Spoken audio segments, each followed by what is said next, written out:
होली कुंज भवन में खेलत है नंदलाल।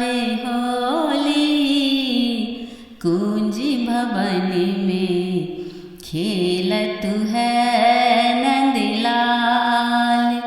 लाल श्याम लाल भैली राधा, लाल श्याम लाल भैली राधा, लाल सकल ब्रिजबाल, लाल सकल ब्रिजबाल।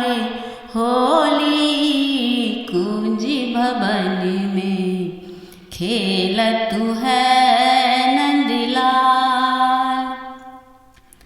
लाल रंग सब गोपियन भेली, लाल रंग सब गोपियन भेली।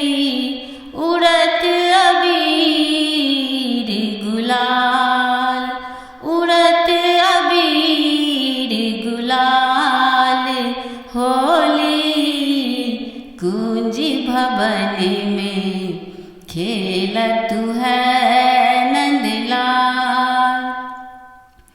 हार गेली राधा रस दंगल में, हार गेली राधा रस दंगल में।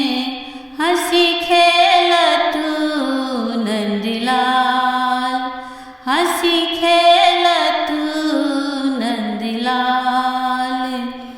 होली कुंज भवन में खेलत है नंदलाल।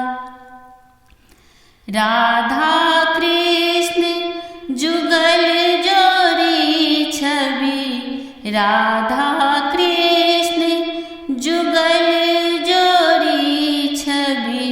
ऋतु बसंत विशाल, ऋतु बसंत विशाल। होली कुंज भवन में खेलत है